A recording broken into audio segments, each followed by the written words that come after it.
students, how are you? Students, yesterday I explained the fourth part of the lesson, and in that part Aram, the narrator of the story, was telling about the character of his uncle Khusro. Now I am going to explain the next part of the lesson. That was all, no matter what anybody happened to be talking about.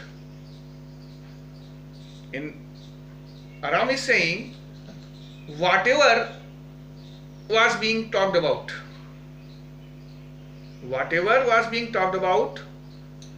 is Uncle Khusro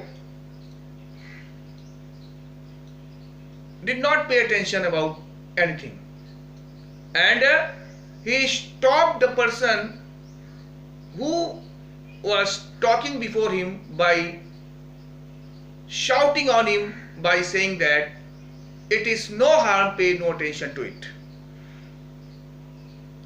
Once it was his own son Arak running 8 blocks to the barber's shop where his father was having his moustache trimmed, to tell him their house was on fire.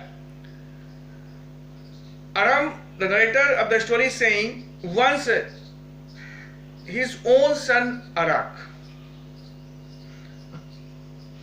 reached the barber shop where his father was getting his moustache trimmed, and after reaching there, he informed his father that his house was on fire.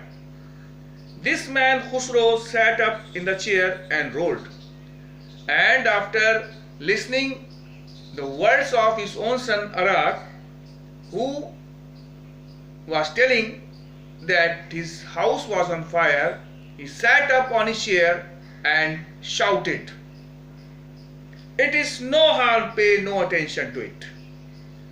The barber said, "But the boy says your house is on fire." Then the barber, when Khusro ignored the words of his son by shouting on him, by saying that it is no harm, pay no attention to it, then barber repeated his son's word and said, the boy was saying that his house was on fire. So Khusro rolled enough. So Uncle Khusro shouted in a louder voice,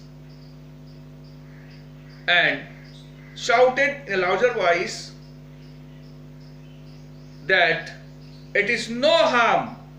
I say, he shouted in a louder voice, I say, it is no harm.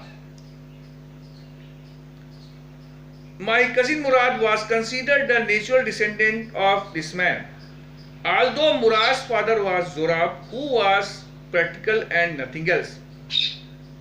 Now the narrator is saying that his cousin Murad was considered the natural descendant of this man, of Uncle Khusro. Murad was not his son, but even after that he was considered as the natural descendant of Uncle Khusro, although Murad's father was Zorab. And who was a very practical man. And man full of passions. That's how it was in our tribe.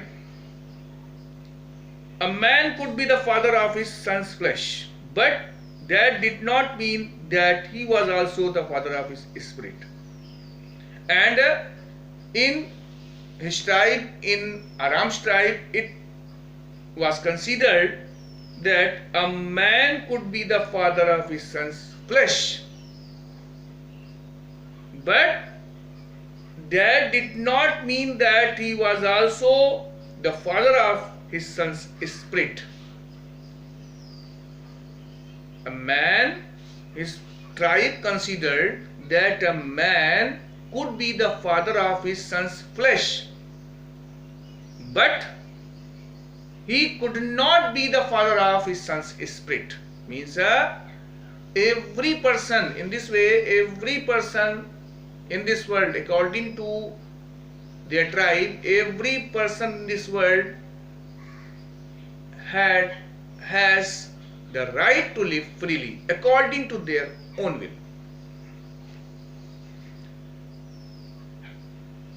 The distribution of the various kind of spirit of our tribe had been from the beginning capricious and vagrant, and we were from the beginning obstinate and wanderer. Means our tribe was from the beginning obstinate. The members of their tribe were considered from the beginning as obstinate persons and wanderers. Now student, I think you will have understood the meaning of this part very well. Now I request you to read and write the explanation which I will provide you in written, and tomorrow I will explain the next part of the lesson. Thank you and have a nice day.